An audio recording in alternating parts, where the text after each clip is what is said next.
Les deux vieux arbres. Propos recueillis par Anatole Lebras.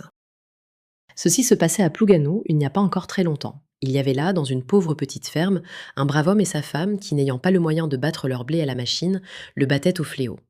Du lever du soleil à son coucher, ils besognaient de concert, l'homme conduisant le branle et la femme réglant son pas sur le sien. Vous pensez si, la journée close, ils retrouvaient leur lit avec plaisir, bien que le matelas en fût de paille de seigle et les draps de grosses toiles de chanvre. C'est à peine s'ils prenaient le temps de souper de quelques patates et de réciter une courte prière. L'instant d'après, ils étaient allongés côte à côte et ronflaient à qui mieux mieux. Le dernier soir, pourtant, l'homme parla ainsi à sa femme. Radégonda, chez les riches, quand l'août est fini, il y a fricot le soir pour les batteurs. Moi, si vous me donniez le fricot dont j'ai envie, vous me feriez des crêpes, de bonnes crêpes de blé noir comme vous savez les faire, Radégonda. La femme qui tombait de fatigue s'écria: Des crêpes, mon pauvre homme, vous n'y songez pas. D'abord, j'ai les bras coupés, j'ai besogné autant que vous, n'est-il pas vrai? Et comme je n'ai pas votre force, je n'en puis plus. Où voulez-vous que je trouve le courage de me remettre à chauffer la poêle, à délayer la farine et à y tendre la pâte? Et puis, l'heure même que j'aurai ce courage, je serai encore bien empêché de contenter votre envie, car il n'y a plus une pincée de farine dans la huche. Ne savez-vous pas que depuis plus d'une semaine que nous vaquons à la récolte, vous n'êtes pas descendu chez le meunier? Oh, si ce n'est que la farine, je m'en charge. Quoi? Vous iriez jusqu'au moulin, après avoir déjà tant sué, tant trimé? Votre ventre est donc un bien dur maître, Hervé Hamon. Hervé Hamon répondit, suppliant. Voyons, Radégonda, pour une fois. Alors, elle, attendrie, je suis trop sotte de faire ainsi vos 24 volontés. Enfin, soit. Allez, et tâchez d'être vite de retour si vous ne voulez pas que je m'endorme ici, dans l'intervalle, tout habillée. Elle n'avait pas fini sa phrase que l'homme était dehors, dévalant à grandes enjambées vers le moulin. Tant qu'il vit clair dans sa route, il courut plus qu'il ne marcha, mais à un endroit où le chemin semblait s'enfoncer en terre, entre deux hauts talus surplombants, force lui fut de ralentir. Bientôt même, il n'avança plus qu'à tâtons, parce qu'il avait sur lui, outre nombre des talus, celle des très vieux arbres dont ils étaient plantés. Il allait donc avec précaution, assujettissant chacun de ses pas.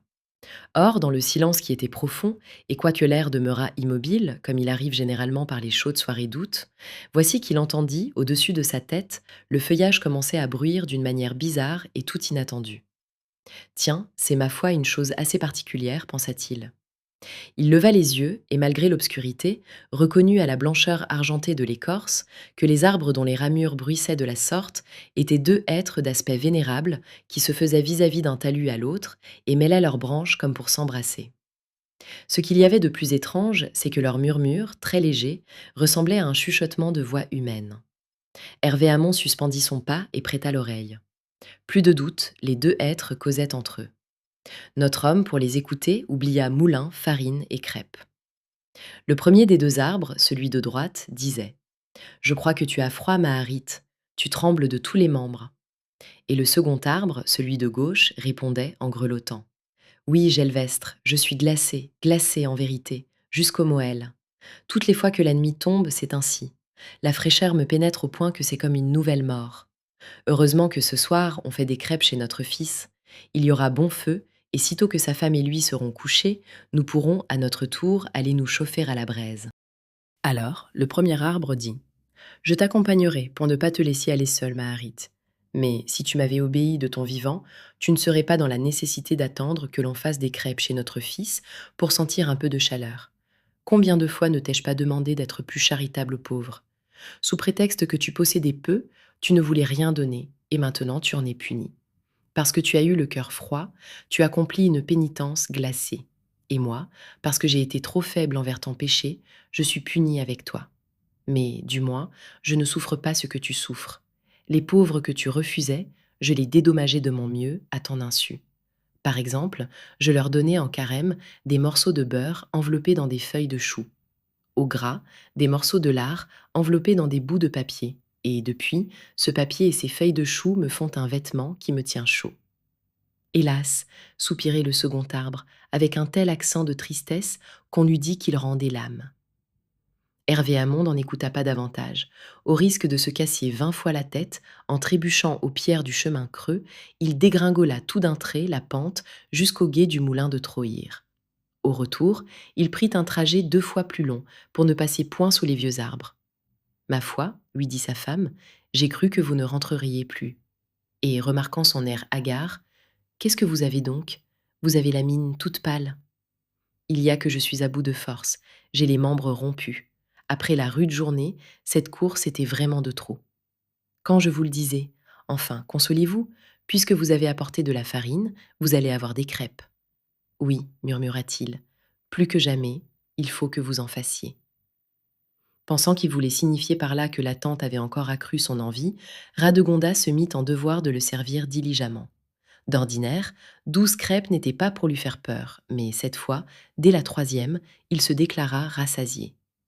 J'ai décidément plus besoin de dormir que de manger, prononça-t-il. Oh bien, si j'avais su, je n'aurais pas fait tant de feu, dit sa femme. Elle se disposait à écarter les tisons après avoir enlevé la poêle, mais il l'arrêta. Laisse brûler ce qui brûle, et couchons-nous. Il attendait qu'elle fût déshabillée, et pendant qu'elle lui tournait le dos pour monter au lit, il jeta une nouvelle brassée de copeaux dans la flamme. Radégonda ne fut pas plutôt allongée qu'elle s'endormit. Mais lui resta les yeux ouverts, l'oreille aux aguets. Par les volets ajourés du lit clos placé juste en face de la fenêtre, on pouvait voir le courtis et la campagne au loin, car il y avait clair de lune. La nuit était silencieuse, sans une haleine de vent, comme généralement au cœur de l'été. 10 heures, 11 heures sonnèrent. Rien ne venait. L'homme commençait à douter. Mais la demie d'11 heures approchant, il entendit un léger bruit, comme de branches qui traînent et de feuilles qui frémissent. Puis, peu à peu, le bruit grandit, devint une rumeur, pareille à celle des bois agités par la brise, et l'homme aperçut distinctement les grandes ombres mouvantes des deux êtres qui s'avancent vers la maison. Ils marchaient aussi près que possible l'un de l'autre, sur le même rang.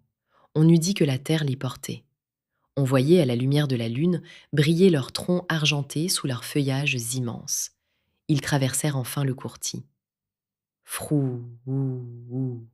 Frou, ou, ou, gémissaient leurs vastes ramures. L'homme, sous ses draps, claquait des dents. Jamais il ne se fût imaginé que deux arbres pussent ainsi, à eux seuls, faire tout le murmure d'une forêt. Leur bruit, maintenant, était autour de lui, au-dessus de lui, partout. Ils vont renverser la maison, se disait-il. Il entendait le frôlement des grosses branches contre les murs et sur le chaume du toit. Par 3 fois, les deux êtres firent le tour du logis, sans doute cherchant la porte. Brusquement, elle s'ouvrit. L'homme se cacha la tête dans les mains pour ne point voir ce qui allait suivre.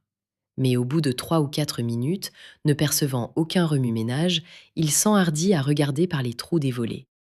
Et voici ce qu'il vit. Son père et sa mère étaient assis sur les escabelles de bois, de chaque côté du foyer, non plus sous leur forme d'arbre, mais tels qu'ils étaient de leur vivant. Et ils devisaient entre eux, à voix basse. La vieille avait relevé sa jupe de futaine rousse pour se chauffer le devant des jambes, et le vieux lui demandait: Sens-tu un peu la chaleur? Oui, répondait-elle. Notre fils a eu la précaution de jeter dans le feu une nouvelle brassée de copeaux.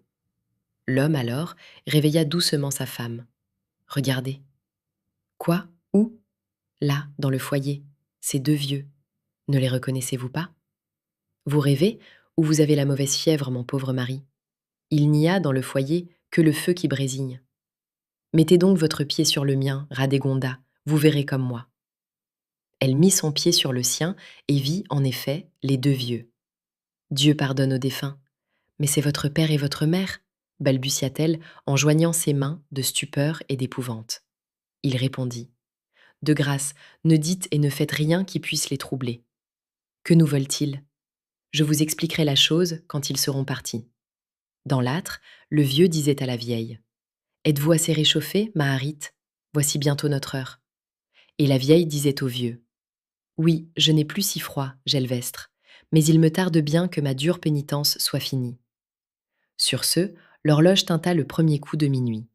Les deux vieillards se levèrent, disparurent. Et alors, la grande rumeur de feuillage recommença le long de la maison. Frou, ou, ou, frou, ou, ou. Puis le bruit s'éloigna, à mesure que s'éloignait aussi l'ombre des deux arbres sous la lune. Dans son lit, Radégonda frissonnait, ne comprenant rien à toutes ces choses extraordinaires dont elle était témoin. Quand la nuit fut redevenue déserte et silencieuse, l'homme raconta ce qui lui était arrivé dans le chemin creux et comment il avait surpris le secret des deux morts. C'est bien, dit Radégonda. Demain, je donnerai une tourte d'oin pour les pauvres gens de la paroisse qui n'ont même pas le peu que nous avons, et nous commanderons 2 messes à l'église. Ainsi firent-ils, et depuis lors, les deux êtres ne parlèrent plus. Cette histoire fut contée par Jacquette Craz, de Lanmeur.